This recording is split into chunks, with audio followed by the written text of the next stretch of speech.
Hey everyone, welcome to the Let's Talk Student Ministry podcast. My name is Noah Bello. I am the student pastor of Tesh Baptist Church in Breaux Bridge, Louisiana. And I'm Nikki Lee, a youth leader here at Tesh Baptist Church. Now, this week is a special week. It's also a very different week from the kind of podcasts that we've been doing. This week is the week of Halloween. In fact, today is Halloween, right? Today. Funny story. We were actually supposed to film a Halloween episode last week, but then as we were putting the episode together and then planning out what we're going to talk about, what we wanted to talk about primarily was so long it took up the entire episode, and we thought, well, let's just split it up. And so now today, on the day of Halloween, is the day we're talking about it, which means that the Halloween episode's coming out a week after Halloween. But that's fine. it's an opportunity for us to talk about what happened with our Halloween week, and just to give some, hey, in the future, if you're looking to do Halloween, here's some tips. Yeah, and I'll say that I was pleasantly surprised this week, because I've always been on the mindset of thinking that Halloween is bad and it's evil and everything, but the kids really wanted to do something to celebrate, and so we decided to do something to celebrate, and it was unironically probably one of the best nights that we've ever had. Yeah, well, we had a ton of kids here, but, one of the most important things to remember is, if we teach kids that everything is bad all the time without giving them any room to make their own decision about it, A, we rob them of their own choice and thought, and B, we take the fun out of everything, so who wants to be a Christian when there's nothing fun to do? Yeah, and the first thing that you said is interesting because I think that whenever you right off the bat just say, hey, these things are bad, don't do them, without giving a biblical explanation and then just showing them, it's unless it's blatantly said to be a sin in the Bible, there's a chance. I remember I'm saying there's a chance because there's a lot of exceptions to this. There's a chance that it's not exactly bad, it's instead something that is used in a bad way. Right. Or it can be a stumbling block, or, there's so many different ways we can look at the Bible, and we'll talk about all that, but there's so many ways that while the Bible is black and white for the... well, it's literally written in black and white. Except for the red parts. What's black and white and red all over? The four Gospels. I was just about to say that. But yeah, so it is black and white, but there's also room, they didn't celebrate Halloween in the Bible, so we have to take the Word of God and figure out how do these principles apply. And we really tried to do that. And I think it was a big home run. I don't think, I'll hold it, because let's go ahead and get our recap for the week and stuff like that, and then because some really good stuff came out of this. I was surprised as a long-term Baptist. Yeah, I was also surprised by a lot of things. When we talk about this, it's something that we've brought up and Let's Talk About It a lot in these last few months, which is about being discerning about what you post and everything. And I think that that's kind of coming into other areas of our walks with God, and we're unintentionally starting to teach other things, which I think is great.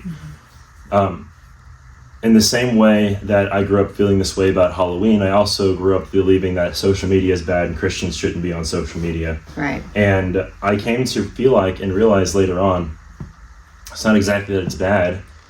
In fact, the internet is an untapped mission field. It's just that it's also so full of evil and corruption that it's easy for us as believers to get caught up in that noise. Sure. And so I think if we just teach people off the bat, hey, just avoid this entirely without explaining it to them, then we rob them of the ability to gain discernment and to biblically reason through these things. I agree. And if y'all don't know me, but you do, I'm a why person. If you can't tell me why, I can't comprehend not doing something. Yeah. I can be obedient, thou shalt not kill. All right, got that one. I don't need a why there. But, if you're telling me not to do something, but I feel like that there could be some selfish motive there or some unintentional misleading, because we really just do what the ones before us did and the ones before us did. Nope. Sometimes we don't ever go why are we doing this again? And so, but I have to know why. And I think this generation, more than any generation, has to have the why. And we should respect that. Well, not only that, but I think it's partially because of social media, how everything is so saturated and pushed in our faces now, that if we just tell people, feel this way and don't ask questions, then what's going to happen whenever a kid sees a TikTok and someone just has a even somewhat reasonable argument as to why this or that, and then they're going to be questioning everything they've been taught. Right. And so we have to give them a reason for it. Yeah, because they're sponges right now. Yeah, and this might be something to put in the books to talk about a future episode, but it's important to be able to give people the why, but I think it's also important to teach kids when to be okay with there not being a why. Absolutely, right. Like a good example is, I was going to use an example, but I want to throw that person's business out there. So I'm going to make something of my own life to give an example. Is let's say that Emily has some kind of emotion or some kind of feeling about something I do, and she asks me to stop doing it. And it's not that like it's fundamental to who I am, but it's something I never thought that it would be a problem. And so I asked her, like, okay, well then what's the problem? And she can't explain why. Something a lot of younger couples will do that I see, and I think it's the most selfish thing ever, is the idea of, because you can't explain to me why, I'm not going to acknowledge that, and I'm going to keep doing it. Whenever, at the end of the day, whether or not you understand why they have that feeling doesn't change the fact that the feelings are there. And you could look at the Bible and say, whether or not you understand why God feels a certain way doesn't change the fact that he said that. Yeah, I mean, I could probably have two sides of that argument there, but I think that the age of authority for the sake of authority is done. Like, well, why are you ruling over me? Not because, there's a difference between you as a youth pastor or a pastor having a little bit of spiritual authority over people. But if I just come in here and I'm like, y'all need to sit down, and they're like, but it's not time to start yet. Yeah. So like, why are you asking us to do something, or why are you yelling at us when there's no reason to be? And so, I will say that we have gotten to a place now with this group that if I did tell them to sit down 10 minutes before, they would do it without asking questions. Sure. But I think that's because we've gotten to a place where they've learned to trust us. Yeah, absolutely. But that's it though, right? Like, if we were just being authoritative, they wouldn't be the way they are. But because they trust us, they understand that if we're doing it, they will all tell you. They will tell anybody could walk up to one of these kids and say, like, why do y'all just do what they say? And if they really thought about it, they wouldn't say, well, we don't just do what they say. We have given them a reason to trust that when we are telling them to do something, it is with reason and purpose, and they will tell you that. I think that I'm going to change the subject, not because of anything other than that it just brought up a topic that I actually want to dedicate a whole episode to as well. But the only thing I'm going to say on that is I actually feel that if you look at the book of Mark and the way that Jesus taught, that actually challenges our popular view of what authority looks like. And I don't want to have that conversation today because that's not what we're here for. Yeah, because we'll make this whole podcast about that and be like, hey, you choose what you do with Halloween. Yeah. But I think to rope it all back together, to keep us both on track here, is that we don't want to just tell the kids Halloween is bad, don't do it. Yeah. And so what happened was I was already thinking about, and I think I texted you and my team about this, about, hey, I think we should do something in the fall as like a nice little party, but not call it a Halloween party. And then Abby came and asked us if we can do a costume contest. And that's kind of where this idea developed into, and we decided that the Wednesday of Halloween, we're going to do a youth costume contest. And when I first announced it to the group, their response made it seem like they didn't want to do it. I know. That was weird. I was like, what? I was like, we're going to do a costume contest. And then they're like, why? You mean why? In my brain, I was like, do y'all even understand how big this is? Yeah. We're going to let you dress up. Yeah. And what surprised me, well, let me start by saying where my concerns are, that from my personal experience, Halloween has always been a very evil holiday because it is a time for people to dress up like demons and monsters and watch scary movies, which scary movies most of the time have a subject matter that's just blatantly anti-Christian. Yeah. Unless you're talking about like The Conjuring or something, but even still, it's demonic. Right. And demons are very real, by the way. And it's if you have a relationship with Christ, you are protected from that, but that doesn't change the fact that they are there. And you don't want to associate with yourself with that. Mm-hmm. The second reason is because of the non-spiritual popular use of Halloween, which is the partiers and the over-sexualized costumes and yes, the exposing dress-ups and everything. And you know, there is a part of my past that liked that wanted to be a part of that, and now I don't want anything to do with it. And so there is this fear that if I encourage that to youth kids, then they're going to inadvertently end up in that in that side of things. And so there was a part of me that wanted to just completely ignore it. right, You know? which is what most Baptists or Christians have done for a very long time. But that's funny because like that's so different from even how you know me to be, because I don't like to ignore the hard conversations. Right.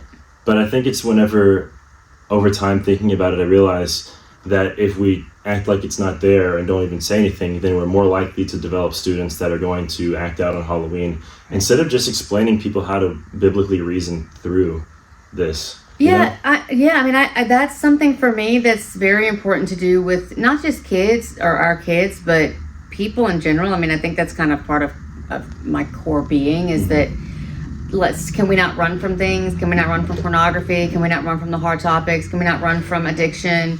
What these kids are actually going through. And something like Halloween, honestly, to me feels like both an easy and a hard topic. Because, and what I think makes it so elusive and why we run away from it is because it's one of those situations where if you let a little bit in, it can run amok in people's lives. Like, you know, we still had kids who left here and they dressed in things like dead, like zombies and scary clowns and not just a clown being scary, like an evil clown. And I still don't judge that. Yeah. But I think for us, it's one of those monsters under the Christian bed where we're like, okay, well, if we give you a little bit of leeway to make a decision, we really hope you make the right decision, but more than likely until they are grown-ups, they are not always going to make the right decision. And so it's scary to kind of like give them some rope. That's my opinion. And what's if you would have been there, I think right whenever people started showing up, there was still like people talking about how, like, you know, we're going to be respectful of these rules, but when we go trick-or-treating on our own, we're going to wear something else. And honestly, I'm glad they're being honest with me about it. Sure. Especially because like the people in question, their costumes weren't even bad, and I know that they have a good heart. There's one person in particular, I'm not going to say the name, but if the person I'm talking about watches this episode and knows that I'm talking about them, I'm not sorry. Anyways, there's one person in particular that was so upset that we told them they couldn't have a costume that they were literally ranting to a couple of students about it. And then I walked up to them and I said, what are you upset about? The fact that I can't wear this costume? Why are you upset about that? Because it's not this and that. And I'm like, well, it actually is this. It is that, okay? I know more about that subject than you do, actually. I read that book, you know what I mean? And, yeah, that costume Were they not in costume when I got here? Well, I'll tell you who it is later. Okay. Yeah. Well, I just don't know who we're talking about. That just know that I was like that character, that person in question that you're talking about, actually is something you don't want to represent in the church. Right. And he was like, well, maybe I'm just upset because I can't do it. And then I said, well, let me offer something. And he goes, what? Get over it. It's my rule. Okay. Right. This is one of those times whenever if you can't accept the why, then maybe that's just a heart problem, you know? Well, and the truth is if the why, like, I was very, very explicit when I said, these are the rules. And if you get here and we find that it is inappropriate, you can't wear it. And do not show up and hurt your own feelings. Because, like, you know what we expect. Yeah. But I did walk in over there when I first got here. And, like, we dressed up. Like, we participated. And I walked in there. And the first thing someone said to me was that there was a kid who was going into not one of our kids, I think it was a younger kid, who was going into the nursery and scaring all the babies with their ghost face. Oh my gosh. costume, and I was like, which kid? I was like already get ready to be like, you're ruining this for us. And coming to find out, it wasn't one of ours. It was someone younger. Yeah, I thought it was cool that the younger ministries, you know, I actually think that we might have started something because to kind of explain what happened, we decided to do a costume contest, and we gave a very specific set of rules because we want them to still enjoy Halloween and have fun, but we also want to show them how to have the biblical boundaries. And what I did not expect was that obviously I got the approval from the pastor. He actually forgot that he even approved it. And so he showed up, and then he was like, why are the kids in costumes? And I'm like, because of this. Yeah, the Wednesday before, I was like, hey, I actually wrote up rules on a piece of paper, and we gave them out to the kids. And I went up to him and I was like, hey, we're going to be doing this next week. I know that we have not really talked a whole lot about it, but these are the rules so that you have them so that you can defend yourself when we all show up next week in costume. And here's what happened. I was like in the office and talking to him about it, and then he goes, well, these costumes are really cute. He said, I want to, like, I feel like the church is going to love it. And then later on, when I came into costume, I came in there, and like 5 kids were in there dressed up. There's one kid dressed as a dinosaur, one kid dressed as a clown, and a few other things. And a couple of the ladies came up to me and said, this is so cute. I'm so glad you did this. And I think it's because we made it so clear it's not a Halloween thing, it's a costume party. And a lot of these people are grandparents, and they got to see kids dressed in costume. But I think it's also because they were having a fun time, you know? It was, but oddly enough, for the first time, have I heard, like, I know that people watch our Real Talk Tuesdays, but this was one of the first times that I heard, so like, Brother Reggie had watched it, and then a couple other people have watched it, and then they sent it to other people. So before they even got here on Wednesday, I mean, the rest of the church didn't know what we were doing. Because I think there was a little part of us that's like, maybe we can contain it to the youth room and no one will ever know. We're all dressed in crazy costumes. That's not going to happen. Not going to happen, but in our brains. So, but they had, the Real Talk Tuesday was about, you know, the scary topic of Halloween. Should you or shouldn't you? And, you know, I talked a little bit about Romans 12:2 and how it's your decision, but it's all about intention. And so they had, a lot of people had watched that, and it's almost like that God starting the work in their like minds to go, okay, this isn't bad.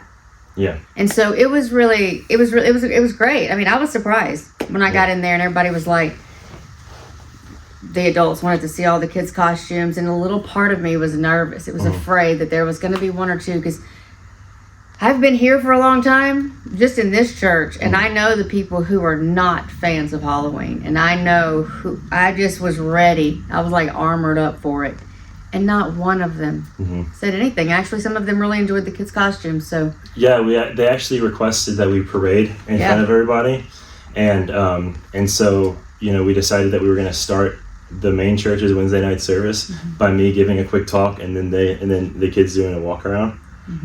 But then something else happened that amazed me, which was that, well, they were having more fun than I've ever seen them have before in their life. Like the fellowship was so strong, and there was not a single person that felt left out.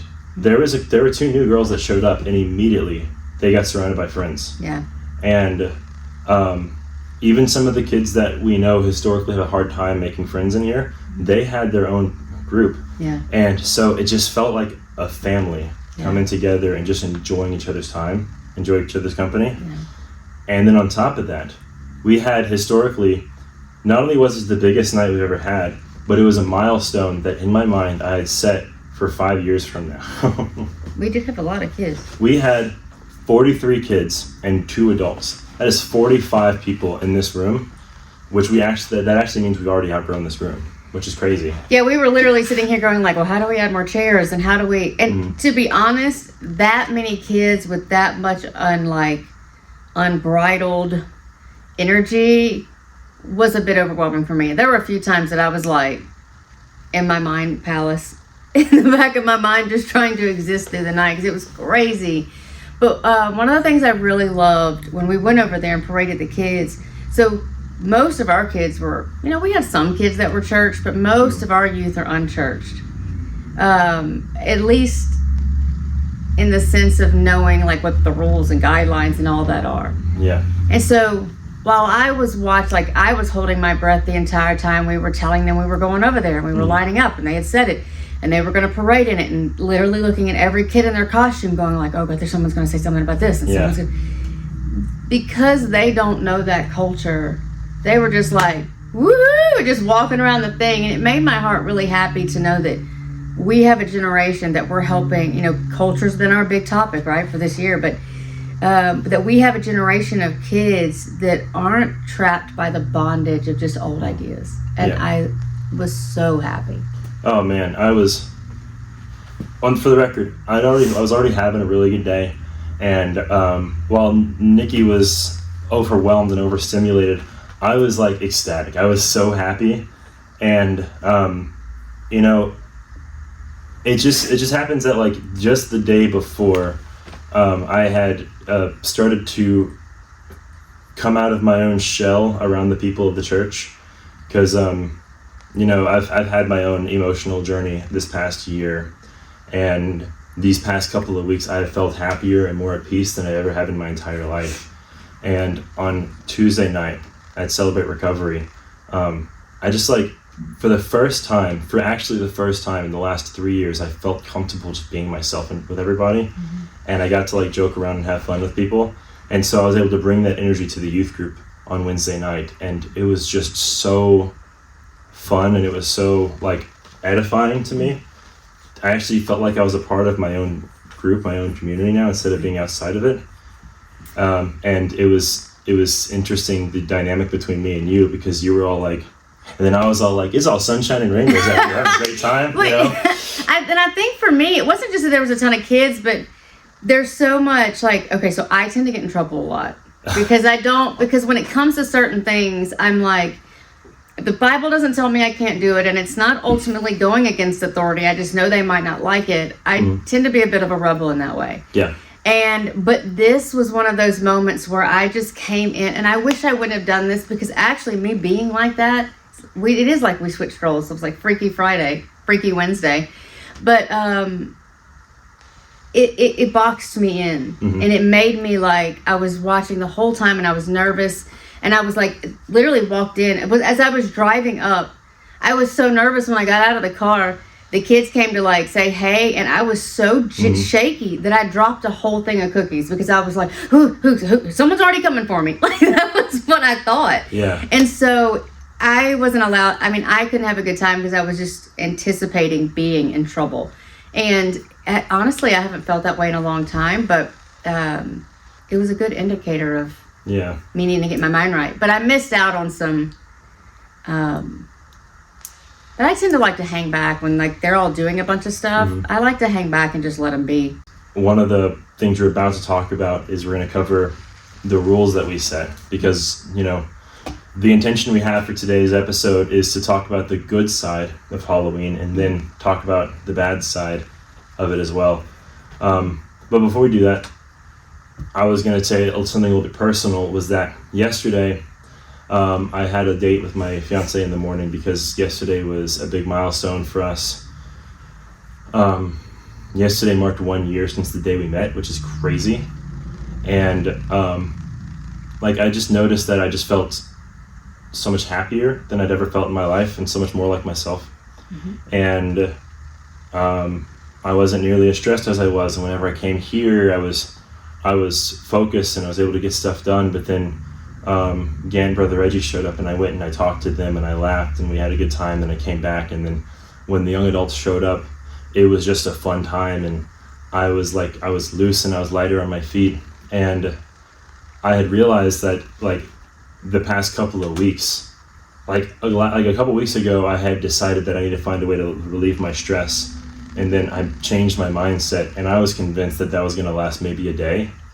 But then the fact that it's actually just become who I am in just the last like week and a half, I realized that like, I think God is really doing something in my life and teaching me how to just let go of the little stressful things in my life. And last night and on Wednesday night collectively was one of the first times I felt truly like a part of the community, when I've been trying to teach it, but then I actually felt like I was a part of it, and like that's my family, and I had a good time with it. And all of that is to say that I think that is what I would say is the beauty of Halloween, at least what I just saw. Okay. Because, what we thought was going to be just a fun Halloween party caused so many kids to come together, and kids that we've never seen talk to each other, and we just had a fun time. Yeah. And the community, the culture, the family of it was so pure and so raw. And then to be accepted by the rest of the church, and then to have the rest of the church even like express a desire to get to know the kids better.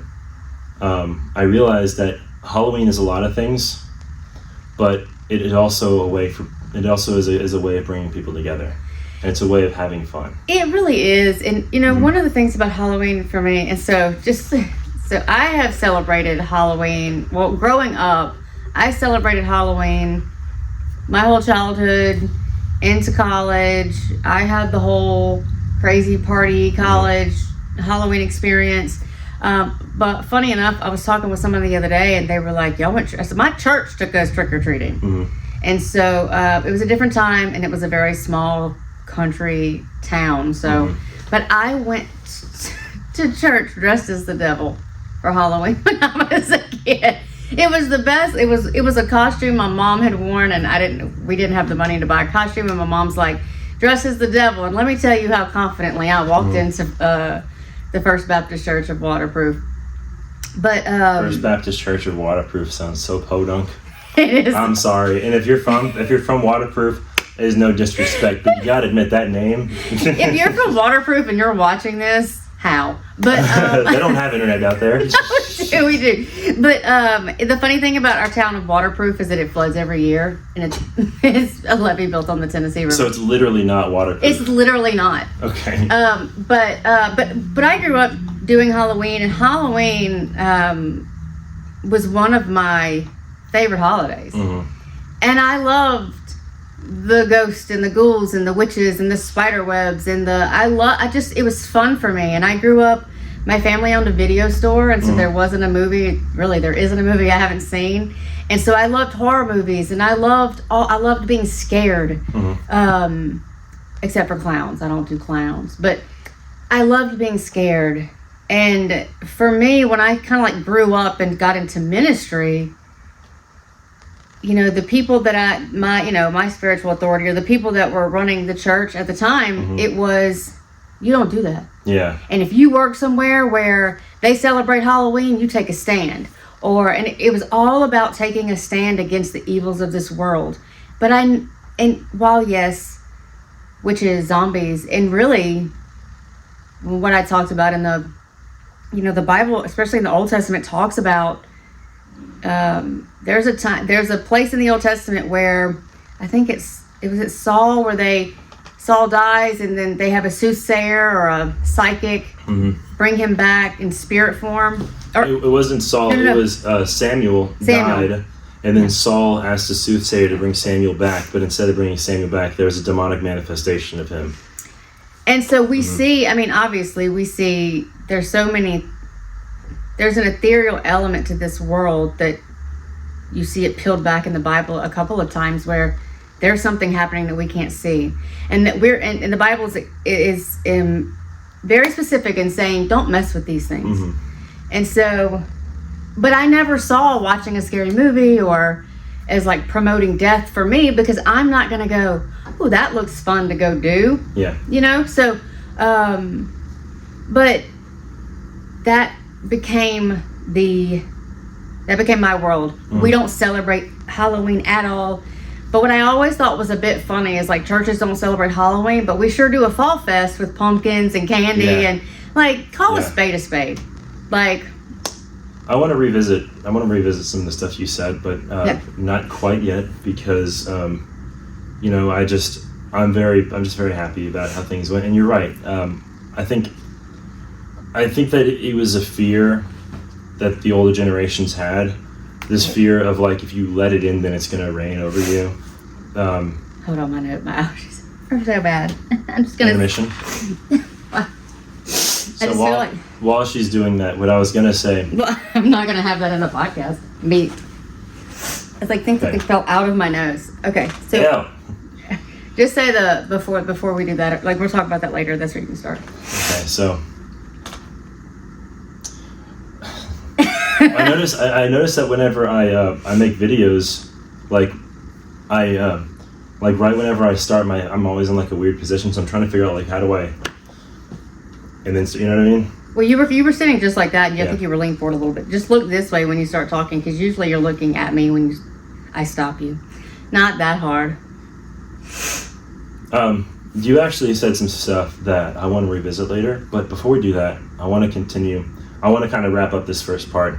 You know, you're right. We do have a tendency to, you know, make things evil when they don't need to be. And there certainly is evil in the world, and that's something that we're going to cover in a second.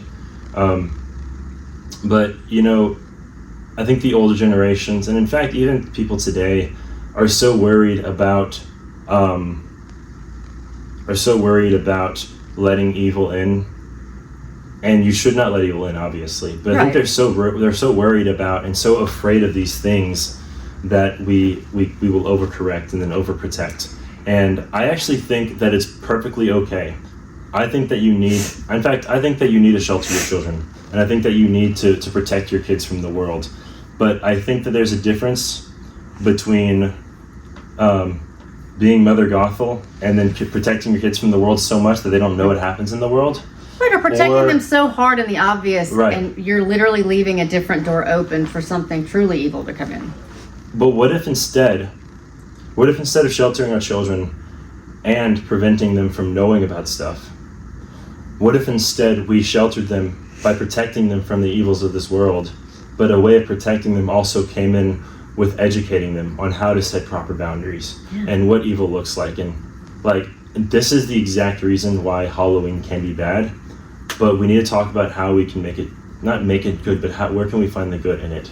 Because the reality is that, you know, Halloween is just one of many examples of things that there's nothing wrong with it, but we use it in such, like, we're so afraid of it. Like the internet. I remember, like, for the longest time, there was this idea that the internet itself is bad and it shouldn't exist, and it's like it's going to kill Christianity. When actually, as a student of the Bible and one who's been studying a lot more deeply lately, the internet has become a great tool and asset. And I'm going to use a very modern thing that really I feel like hasn't even been talked about quite yet, which is AI. I think that pastors are really quick to say AI is bad and it's demonic and it's evil and you shouldn't use AI to write your sermons. Whenever it's like, look, I think that having the AI take the place of the inspiration the Spirit is supposed to give you when you write a sermon, absolutely. Absolutely. But AI was designed to be at least ChatGPT is designed to be a tool for research. So imagine if we just used ChatGPT, instead of asking ChatGPT to write our sermon, what if we asked ChatGPT to give suggestions for alliteration for your points? Yeah. Or what if you asked ChatGPT to, like, hey, how do other churches do this? Yeah. Or one thing that I did it recently for was there was a question I had about the Bible that was so specific that I didn't know how to write it out in my search query, and even when I did, I knew it wouldn't come out. Right. And so I think it was yesterday, I was in Genesis 14, and I was trying to look up what the origin of the name Melchizedek is, and like where the historical information behind him is and all this stuff. And I typed in this like long paragraph, this long sentence on Google, and it came up nothing. I put it into ChatGPT, and I was actually able to get the information I need. Right. So the point is, if we keep taking stuff like ChatGPT, like the internet, like Halloween, and then just saying, hey, this is bad, don't have anything to do with it, then what's going to happen is it's going to become like, A, we're going to completely make it more evil than it needs to be, but B, we're going to train people and raise up a generation that doesn't actually know how to handle things and how to think biblically about stuff. Right. And how to use things for good. But what if instead we talked about, like, hey, this evil exists, it's certainly there. Let me tell you how to avoid that. Yeah. You know? Well, it's interesting too, because I used to talk about the AI thing, and really anything we talk about when it comes to old tradition versus new tradition and like what the fears are and how we should. It all comes down to intention at the end of the day. But I was talking about, I love AI, and I use ChatGPT all the time. Sometimes not even just for research, to get the bones of something. Like if I'm struggling with an idea. Did you use ChatGPT to write this? I did. I can tell. And I used to try to hide it. Like I would reformat it so that people weren't like, she's using ChatGPT. But the truth is like, if I'm using it, I would never let anything go out that wasn't something that I would actually say or do. I watched a video the other day of a bunch of students that had all used ChatGPT to like write their term papers. And then the professor found out, and so then he asked them to write an apology, and they all used ChatGPT to write an apology. And so, but the truth is it's a tool. We should use it to effectively and beneficially. But I was talking to Brother Reggie one day, and I was showing him how it works and how fast you could write even like a small discussion or Bible study. And I think it was around Halloween last year, because I was like, write a Bible study on how Christians can celebrate Halloween, blah, blah, blah, blah. And it came up and I showed it to him. He was like, that's better. That might be better than I could write. Yeah. And I was like, well, the truth, because it's pulling from. So, but he was like, I don't like that AI stuff. And I'm like, what do you mean? I was like, it's not. And he's like, and I was like, are you afraid that it's going to like start doing things for you? Like, hi, Reggie, I just seen that. And he was like, yes. Yes. And I was like, look, I know y'all had Terminator and all these shows that made y'all believe that AI was just going to like, can it one day? Sure, yeah. But we're not there yet. You know, that's another thing that opens up an entire conversation we can have another day. Like with AI. I feel like we're always like. Yeah, because there's so many topics. Day. Yeah. That reminds me of a time that I told the kids that I told the youth group that God, one of the many reasons why God gave us the church and gave us our local pastors and ministers is because we will be tempted to believe the things that we hear from people we don't know, but we should have people in our lives that we know personally that are able to direct us and guide us through stuff. And so, like when it comes to AI, and again we can rope that back into Halloween, that if you just allow yourself to believe anything you hear, or if you're really so worried about AI taking over, then what if we just started encouraging people to trust their pastors in their churches so that they can grow up understanding how to think biblically and how to respond to these things. Right. And so whenever AI does become a thing, they're not going to think, hey, I'm going to go join a church that has an AI pastor. They could say, I understand that that's there, but like, I want a pastor I can trust because that's what I was taught by growing up. I understand that Halloween is evil, but I know that the pastors that I have had have shown me that there's a way that we can still glorify Christ in that. Right. And the way that we glorified Christ this past week may not have been through trick-or-treating. However, I did just get an amazing idea for an evangelism thing we could do one day. But speaking of AI, you are AI. I'm sorry. Don't apologize. It's great. But last week we glorified Christ by coming together and by enjoying each other's company. And I was able to use that as a say, like, hey, I know we're here for Halloween, but like, look, this is what God intended for his people to enjoy time together. Let's celebrate that, Right. And I like I said earlier, I believe in calling a spade, and whether we have a fall fest. Are you talking about the shovel or the card? Either. But like those are. I guess with Halloween, I guess a spade would be for grave digging. Anyway, but I think that calling something a fall fest and having a trunk or treat is no different than dressing up in costume and going door to door. But what we tried to do, I think we did it well, was we tried to say like and we'll talk about the do's and don'ts. Like we have rules. ChatGPT helped us with those. I did change a few of them, but for the most part, ChatGPT obviously really understands the Baptist faith and what we do and don't want. You know how I knew that this was ChatGPT written? The lines. Well, A, the lines. B, the use of emojis, because how do you get emojis when you're typing it on your phone, on your laptop? I could have been typing it on my phone and then put it into Word. Well, B, I know this is not how you write. Right. I was trying to make it creative. This is not how you format stuff. It is not. Yeah. I also know that you use ChatGPT for your the script too. I do the play script. I did. How'd you know that? Again, it's not how you write. I can just see it and I can just tell. Oh. Well, I did write that for the play. I had to write my bones, but I have been feverishly actually writing the rest of that play out because it doesn't really give you good personality. Yeah. But I use it for things because I'm a busy lady. And it gives me a lot of bones. Even with Real Talk Tuesday, I'll say, this is what I'm going to be doing Real Talk Tuesday on. Can you give me an outline?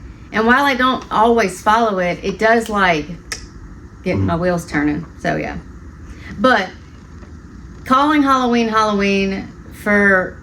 but you know, the generation before us, and I think it's really important to acknowledge that, like, I know growing up with a mom who was born in the 60s, 70s, I don't know, mom. That time frame, and knowing the 80s, and that there was an era where, you know, Dungeons and Dragons, shout out to my nerds, D&D, and Ouija boards and other things like that there was this whole, what was it called? It was like this whole satanic. It was like the satanic scare. Yeah. So, but it was called something, and I know it, but I don't remember. Anyway, so they grew up in that generation where they thought that, like, but we're trying to teach them, and we have a great pastor who is open to allowing us to do that, because we could have been in some trouble. Yeah. So whenever sorry, I don't know, I was so deep in thought, but yeah, I think, as you're saying, there's so much tradition of fear that it could have easily caused some real problems, but we're really blessed with the church that we have. Yeah. And I did make sure to say that on Wednesday, and say that, like, you know, we wouldn't be where we are if it wasn't for you guys. Y'all are an amazing church that has supported this program. Anyways, so now let's talk about what did we do and how did we celebrate it in a way that our church was accepting of it. Yeah, so I want to talk about that, and then after that I want to end off by talking about what we actually should be afraid of and concerned about with Halloween. Okay. Speaking of the scary things, you know, what's scarier than Halloween is credit card debt. We were just talking about finances and stuff. Yeah. You know, dude, the interest rates on credit card, like, I'm starting to think that credit cards are a full scam. Well, they are. Yeah, but the problem is that, like, I also see how they're useful and why you need them. Well, the credit scores in general, huge scam. And so credit cards were built to kind of help with credit before big loans and all that stuff. But that's yet another thing that we have. That's yet another thing that can be good, but we have to learn how to use it right. Right. I know a lot of people who use credit cards to pay all their bills, but then they pay the card off at the end of the month. And so that's very beneficial for people who are, like, on Social Security, for example. You pay your bills with the credit card, your check comes in, you pay it off. So I am not. We should start a finance podcast. No, I'm good. Okay. We could start a business podcast, and I'd be good with that. But yeah, finance alone, no. I actually don't have credit cards. My mother threatened me of an inch of my life when I was a kid, when I was going off to college. You better not get credit cards. And I was like, okay. I have not. I got one right before I got married to cover wedding costs, but that's it. Good for you. No, that doesn't mean I don't have other debt. Oh, yeah, I just don't have credit card debt. Okay, let's talk about the guidelines that we set for these kids. So we wrote. She wrote out a Halloween costume guideline, and as I said, I could tell that it's ChatGPT wrote it. And so she has the theme, the do's, the don'ts, and then there's some ideas, and then there's a heart check, right? Yeah. So the theme and purpose, because we wanted them to also be able to take this, and we'll talk about what some of the kids did. And so it says, so the top says, as we celebrate fall and enjoy the fun of dressing up, let's make sure our costumes reflect the light of Christ and honor our values. Because what's important is that, do we know our values? Yeah. So our goal was to have fun, in ways that honor God, promotes positivity, creativity, community. Costumes should reflect joy, imagination, and good humor, not fear, evil, or darkness, which 99.9% we nailed that. Yeah, so as far as the do's, so like tell them to be creative. That was good. We didn't have anybody dressed as Bible characters or superheroes, but there was the animals and the puns. Hunter. Oh, was Hunter Robin. was, you're right, Hunter was Robin. Okay. I got you, Hunter. Like Hunter was Robin. I'm sorry. Well, what's funny, did you watch the TikTok video that Hannah posted? Oh, yeah. And that actually is getting some traction on TikTok. I bet. Did you? Yeah. Hunter and his like Robin, he like really got into like Robin character. Oh, it was really good. It was cute. We have keep it kind and uplifting, stay modest, be respectful, and stay safe. I think that kind of covers everything, which is good. Let's talk about, since we'll talk about what the do's were and what they did and didn't do. Like, so we'll go through. Let's talk about the good do's first. Like, what did they do? So we had some really creative costumes. Mm-hmm. I think Abby as Papa Smurf was really funny, and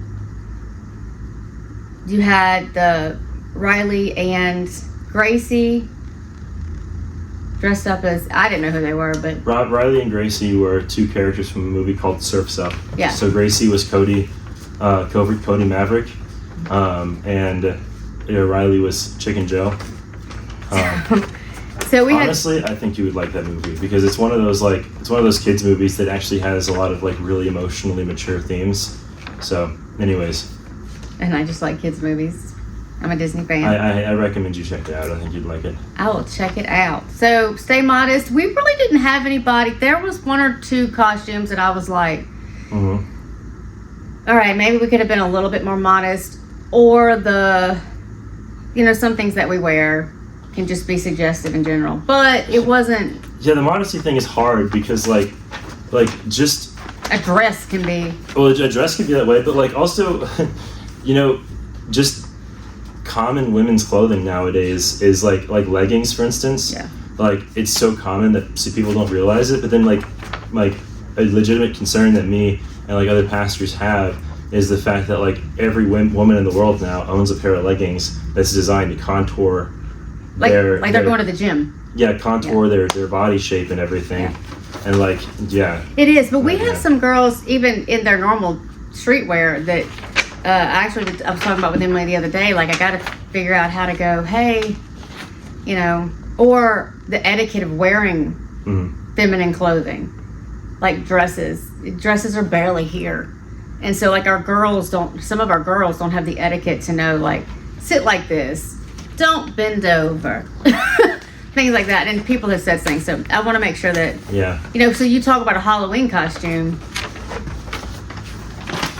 Shoot, like, man, it's hard, Like, obviously when I was younger, I didn't understand it. But now that I'm in a relationship and I'm a youth pastor, I'm starting to see, like, I'm starting to understand the girl dad perspective in some ways.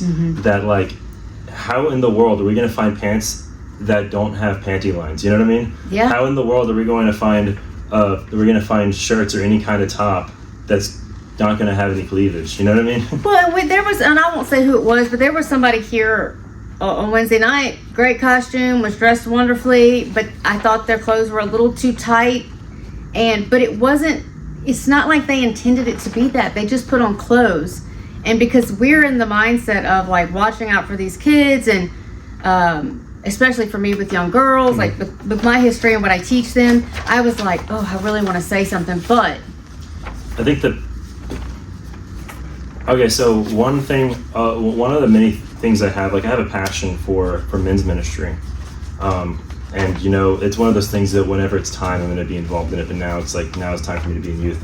But I also have a passion for family ministry, and so one thing that I really want to do is I want to teach husbands how to be emotionally intelligent and sexually mature in some areas. Yeah. But also I want to teach parents how to actually be discerning about what they're teaching, because the reason I'm saying that is because the kids do not realize, they genuinely don't know about that wearing some leggings might not be good, or wearing a certain color of leggings might actually be slightly see-through. You don't want to wear that, right, or that kind of thing. So like there's also the aspect of there are some parents that just don't care, and that's concerning. Yeah, but it's like the reason, like these kids don't know. It's their parents that buy them the outfits, and then they're just like, okay, cool, go ahead and wear it and show off your body because God gave it to you. And it's like, no. Let's not assume our kids are so naive that they don't know. Because I do know that, some of them don't especially know. they don't. Yeah. And some of it is their parents are buying. So at some point the parents have to be mature enough to go like, hey, you can't leave the house like that. My parents were like that, when I was a very small, in shape 14-year-old. I tried to go out with my boyfriend wearing nothing but a bandana as a top, and his dad. That's crazy. I came out the room and was like, I'm good to go, and his dad came out and was like, if I let you out the house like that, and your father found out, he'd kill me. So someone else's parents were mature enough to go, absolutely not, thank gosh. But some of our girls, so again, we talk about social media being so prevalent. They're on there. That's what the world's telling them looks good. That's what gets them attention. And so it's a lot of our girls, you can talk to the boys, but our girls are petite, they're well shaped, whatever, and they're just wearing clothes they buy, or their parents don't buy them clothes, so they're wearing old clothes that are too tight. And so one of the many problems I think it is that we I keep saying a lot that the internet's an untapped mission field. Sure. You know what the internet does? The internet will tell women that they should wear whatever they want. If you wear something revealing, then that's beautiful, that's empowering, and that doesn't mean anything. There's nothing wrong with that. And shame on the man for looking. Right, but then there'll be videos of guys online saying, hey, if a girl's wearing this, like they clearly want attention and it's okay for you to feel this way or that.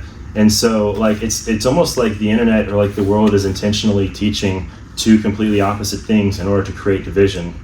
Absolutely. Yeah. Yeah, so I agree with you, because here's how the argument goes. Hey, a woman should be able to wear what she wants for her body that makes her feel comfortable, and men should keep their eyes to themselves, and it's not it's not my fault if a man looks. And a man's going like, well, if you're dressing in a way to make, like, I'm physiologically cognitively designed, and then it goes like, well, men are pigs, we should be able, it's not the, and it just becomes this conflict where it should be both parties' responsibility. You dress modestly and you keep your eyes to yourself as best you can. You know what's funny is that I've heard pastors teach on this, and they always take something either defending the women or the men. Right. But what people don't realize is that the nature of sin and the nature of the Bible does not take sides. No. The Bible is like there is sin and there's righteousness, right. And everybody and their mama sins, right? So let's talk about this real quick, right? I heard one pastor say, oh, well, you know what, if your eye's causing you to stumble, cut it out. Like if a woman's dressed like that, it's your fault that you're looking at that. Women shouldn't change what they wear. But then women will be like, hey, if you're causing somebody to stumble, don't be a stumbling block. Right. And then they will say that guys are innocent women. What if it turns out none of us are innocent? Right. Maybe guys need to be more discerning about where they look and how they act, but maybe women should be a little bit more discerning about what they wear and recognize that, hey, this can be a stumbling block for people, you know? Well, that's why I was saying, like, hey, you do your part, we do our part. I think we're kind of coming back around to where people are starting to level out, but I do think it's important to acknowledge, like, to your point, women, and we're talking about this in forms of Halloween, but in all aspects, like, women need to dress appropriately. I always say, if you were standing in front of Jesus, and I think I put it on here, that was one of the things I added. It's like, if you're standing in front of Jesus, would you be comfortable in your costume? Yeah. But also, men, you know, if you are, like, men, you need to be stronger. You need to step up to the plate. You need to be a good example for maturity and for purity, okay? You know, not everybody is going to listen to the biblical principles of modesty, which means that you need to not make an excuse. And I think that the devil has been dividing people for so long by making people think that it can be one way or the other. Yeah. And here's the thing. Before people take me the wrong way, okay? There is either Christians or non-Christians. There is a side. There is a side. There's two sides. There's righteousness and there's the unrighteous. There's the sinner and there's the saint. But the problem is, once you start establishing sides within those sides, that's when there's division. Okay? The Bible says there's no Jew nor Greek. There's no slave nor free. There is Christ and there's no Christ. Right. There is God's ultimate desire, according to Ephesians chapter 1, is to bring all people to himself. And so one thing that the world is doing is they're making us think that, hey, you have to be a Democrat, or you have to be a Republican, or hey, you have to be pro-men or pro-women or pro-life or pro-choice or whatever. It's like, no, you don't have to be pro-anything other than pro-Christ. Yeah. You don't have to be anything other than a Christian. And that should guide your ways. Like, that should be what determines how you act, how you are, how you exist in this world. It's not, oh, well, these people say I should be able to do this, or these people say I should be able to do that, or, regardless of what the behavior is. But we focus on the outward so much to try to piece together who we're supposed to be, that if we just turned and looked into this right here and say, well, who does Christ say I'm supposed to be? That will still lead to a very happy, fulfilled, blessed life, even if we have to do a few things that the world tells us isn't cool. And one thing I'm going to say is that if you are a Christian and you're hearing this right now, and then you are getting offended by what we're saying, and you're like, oh, I disagree with you in that, I think that's part of the problem. Because me and you should be agreeing on the fact that we're Christians, and then be okay with the fact that we might disagree on this. Sure. But once we start picking fights between each other over doctrine, whenever our doctrines don't change whether or not Christ is the Messiah, that's a problem. Oh, absolutely. If you're arguing with the fundamental truth, leave us a comment. We'll reach out. But the other thing is like, if you are questioning or you're thinking about some of the things that we're saying, that's usually a sign or something leading you to dig a little deeper. Yeah. And I'm not saying this, I don't want to take the moral high ground here, because I think that based on what I was just saying, I'm a Christian, I'm surrendered to Christ, and I'm not going to pretend to know anything. Right. Okay? But what I am saying is that I think that this should challenge people to just think about this more and to think biblically about this, which actually gives us a good chance to transition into the last little bit I want to talk about. Oh, we were going to do the don'ts. Okay. Because I wanted to talk a little bit about the kids' costumes and what they did. So with the don'ts, we'll go through these quickly. The don'ts were no scary, gory, or demonic themes, ghosts, witches, devils. No weapons, real or fake. We shouldn't have to, but we did. No offensive or suggestive costumes, and no costumes that mock or insult others. And then, of course, we did like a heart check. Does this, would you be comfortable wearing this in front of Jesus? Does this costume reflect the joy and love of Christ? Yep. And at the end of it, we gave some examples like holy cow, all that kind of stuff. But the final notes were this: let's make this fun and memorable. Follow the guidelines. Follow the guidelines. This is my biggest note to them, and I said it when I gave it out. If you show up in something that doesn't meet the guidelines listed above, then we will ask you to change. So don't ruin your own night. Follow the guidelines. Love you, mean it. And so that was very important that we tell them, if you come wearing something that we said not to, we're not.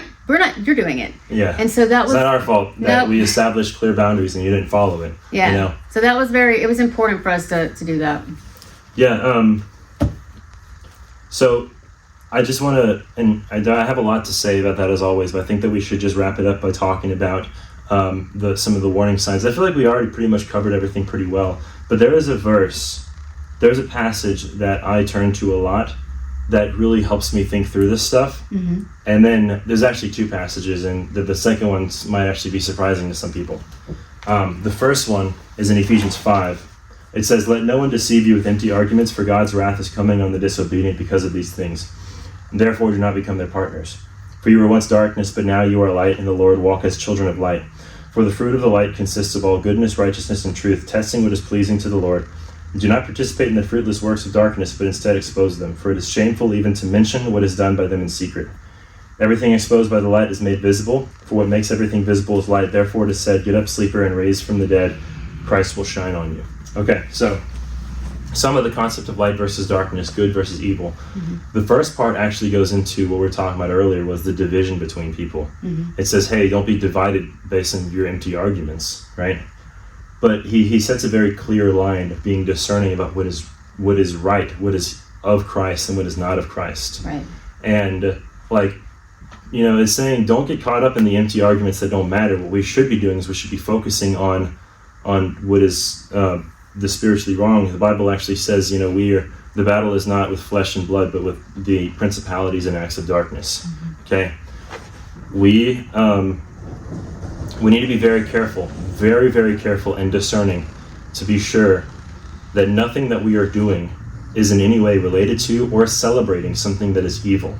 Sure. Okay, I think that from the Halloween, for example, with Halloween, anything that is going to be flaunting your body, that is taking the side of the evil one. That is taking the side of evil. I'm not saying that in itself is evil, but because you are on the same side as that, just by transitive property, I guess, because of that, then you are participating in the works of darkness. And the Bible says to not do that, but instead to be children of light. If you are wearing a costume of a murderer, no matter what, like, I'm sorry, but that's what you're doing. If you're dressed, I would even argue that if you're dressed as a demon, or if you're and if you are a wizard that believes in like actual, like the divination kind of wizard, then I would also call that evil. I think Harry Potter's different, because just the way like Gandalf the Grey. Little Tolkien. Yeah, the Tolkienian stuff. But I'm talking about like if you want to dress up like an alchemist or something, or dress up like in like this actual like demonic kind of thing. A demonic alchemist, because alchemy was simply the study of chemicals. It was just science before it was science. These. But I agree with you. But here's the thing. Here's this, and I use this example when I talk about like drinking sometimes. Is to your point, if you choose to dress up like a sexy bunny or or Jason or a scary monster or a witch or a ghost or a ghoul or whatever, or something demonic or the devil, like when I was 9, and you choose that over the multitude of things that you could dress as that are not that is a choice you make. Yeah. So I say it with alcohol sometimes. It's like, they're like, well, Jesus, they drank. Well, Jesus didn't drink, but like they drank. And back then, and okay, but they had 2 options, water and grape juice. It's not like we have today. I mean, we have a plethora of options to drink. So choose that. And so if you're choosing in today's world darkness over light, it's very easy to see when you're doing that. So. Oh, I'm gonna drop my Bible how early into the Bible. That's crazy. Like if you want to dress as a clown, I mean, please don't come around me, but if you want to dress as a clown, that's fine. But does it have to be a killer clown? Not from outer space? Killer clown from outer space? What's that? Yeah, that's a very obscure reference that only a few people of my generation will understand. It's a movie called Killer Clown from Outer Space, where the clowns kidnapped people and put them in big cotton candy balloons and sucked their life force out with straws. Okay, I got it. Sorry, I dropped my Bible. The passage that I want to talk about real quick is in like the beginning of the Bible. Sure. And it's surprising to people that this is one I use when it talks to Halloween, but I'm going to make a point here. I'm going to read real quick. It's a bit of a long one. It's in Exodus 20. It says, "Then God spoke these words, I am the Lord your God, who brought you out of the land of Egypt, out of the place of slavery. Do not have other gods before me. Do not make an idol for yourself, whether in the shape of anything in the heavens above or on the earth below, or in the waters under the earth. Do not bow and worship to them, and do not serve them. For I, the Lord your God, am a jealous God, bringing the consequences of the father's iniquity on the children to the 3rd and 4th generations of those who hate me, but showing faithful love to 1,000 generations of those who love me and keep my commands. Do not misuse the name of the Lord your God, because the Lord will not leave anyone unpunished who misuses his name." Right. Okay. That's the 10 commandments, the first few commandments. One of the most misunderstood commandments is don't take the Lord's name in vain, don't misuse the Lord your God. Okay. I don't think that that's talking about saying the phrase, oh my God. No, absolutely not. And here's why. These 10 commandments are the foundational commandments of the entire law of Israel, Right. the entire law of Moses, and the entire Bible's like moral code is based on the 10 commandments. So I think it's very hard to believe that it was such a problem. It was so bad. Like there were so many people saying, oh my God, oh my in God, Hebrew. that the phrase oh my God was so crippling to the Israelites that God had to make it a foundational law. Right. I don't think that that's logical.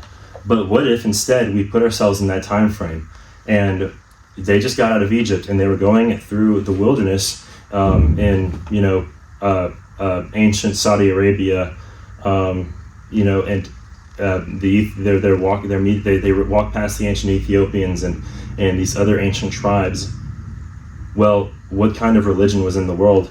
It was the pagan religions. It was it was very common for people back in that day to believe in multiple gods, to believe in the different pantheons, because that's when that stuff was being taught. Yeah. So a legitimate problem that they had was that because there was no written teaching of the Bible quite yet, there were people that was worshiping God and following him, but also had taken up secondary gods into their own household, because that's what they did back in the day. And God is saying here, hey, don't misuse my name. Don't call yourself a follower of Yahweh, Right. but then also have other idols in your house. Don't call yourself a follower of Yahweh, but then say and do things. Don't call yourself a follower of Yahweh and then do things that show yourself to not be. Okay? Yeah. So there is the idolatry thing, which is the idols you have in your life. But then this is talking about the behavior, the way you present yourself. Okay? If you're going to call yourself a Christian, then presenting yourself on Halloween as something that is against Christianity is misusing and taking the Lord's name in vain. Yeah.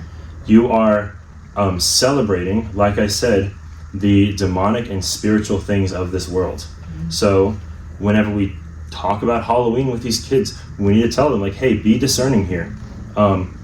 If this is something that is blatantly against Christianity, like that's why we made it a thing. Like, you can't dress as a Greek character. Like, you can't dress as Hercules. He was a demigod people worshipped. You can't just do that. You know. Which is interesting. You're right, because we were, when someone says like, well, that's not where it started. Someone wanted to dress as Odysseus, right? Mm-hmm. And I was like, maybe not. And then Justin said, well, what if someone wants to dress up as Hercules? Because to them, Hercules is who? A Disney character. It's not. They don't necessarily, they might kind of know the mythology, but again, it goes back to why? Just dress as something else. Let's just not even cross the line. Yeah, I would go as far as to say that, like, if someone wants to dress as Hercules, why don't you just accept the guidelines? Why don't you just accept what the Bible says? Like, why are we trying to, like, a legitimate question that I would ask the viewer is that if you're going to call yourself a follower of Christ, why are you trying to logic your way around something Christ said? Yeah. Or why are you trying to logic your way around the Bible? Right. It doesn't make sense. Yeah, so in the Real Talk Tuesday, I talked a lot about that. Is like, at the end of the day, like, as Christians, we're meant to stand out. We're meant to stand apart. I used Romans 12:2. Do not be conformed to this world. Instead, be transformed by the renewing of your mind, so that you will be tested to know the will of God.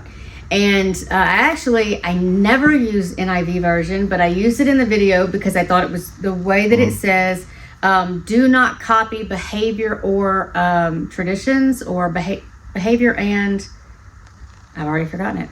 But I thought it was really important to teach that, because at the end of the day, Halloween for this generation is about conforming to the world. Yeah. It isn't about summoning evil. It isn't about that. But it is about conforming to the world. And as Christians, we're to stand up, stand out, and be a vessel.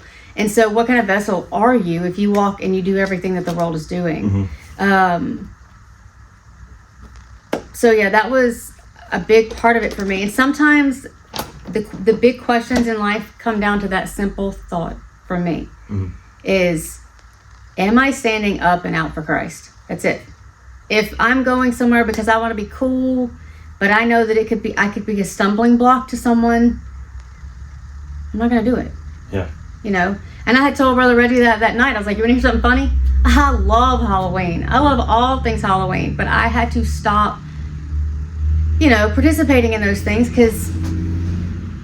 but this is the first year that we dressed up in costume, but also we were very generic things. You were a jiu-jitsu guy? I just wore my old gi from when I was in, yeah. And I dressed up as a black and white photo. Yeah. And so we were very generic. And like, it was fun. Yeah. And for the first time, like my oldest godchild is 19. I went trick-or-treating with her once when she was a kid to like Boo at the Zoo. But I'm going tonight to take my second godchild, Riley, her sister, trick-or-treating because for the first time in a very long time, I feel like I'm not doing anything but taking my godchild to get some candy and have fun in her little ladybug costume. Yeah. It's it does beg the question of like, why are we compromising our surrender to God for Halloween? Why are we compromising our surrender to God for Halloween? And I think that's a good question to end off this episode with, and something for us to think about, And what does compromise actually look like versus what we've made it? Right. It's like if you're going to call yourself a living sacrifice to God, but then turn around and complain because how come now that I'm a Christian, I just hate that being a Christian means I can't do this. Yeah. Right. Being a Christian means you can do that. All right. That's what you signed up for. Right. Yeah. And I laid it down. I was like, all right, these people tell me I can't do Halloween. Poof. But truthfully for me, when I was growing up, I learned how to read tarot and numerology, and I loved all things that to a point to where it hindered. It's like I put them in buckets, but the truth is there were never two buckets. It was always one bucket, and I had to choose a side, and I chose Christ. And so when someone said Halloween's part of that bucket, I went, kind of sucks, but all right. And so I put it over there. I'm 40 years old, and this is, like I said, my first year to truly get out of the bondage of understanding there's two different worlds when it comes to Halloween. And as long as we can participate in, because how much stronger is it of a witness to go, yes, I'm dressing up as a black and white photo and I'm taking my godchild out trick-or-treating to get some candy, and then I'm going to go home and have, some good family fun. And then people see me as a Christian going, oh, she can do it appropriately. She's not harming anyone. She's not participating in the dark stuff. I don't know. I just think it's a better witness. Yeah. Oftentimes we separate ourselves from society a little too much, and we don't sit at the table with the sinners. Yeah, we got to be a good witness among the sinners. We got to be a symbol of what it means to actually be a Christian, even in this world. And I think that we actually do need to end off here. So that's going to be it for today. I thank you all for being here and for listening. And hey, make sure to leave a like and a comment. I want to start a community. Like, let's actually talk in the comments section. I'm going to start leaving comments and maybe asking questions, and hopefully we can start getting some response. Yeah. But unless you have anything else to say? Well, I mean, like always, make good choices and love Jesus. You? No. I mean, all I've really got is just keep praising God in everything that you do, and happy Halloween. Happy Halloween. All right. Or past Halloween. Bye, guys. Bye.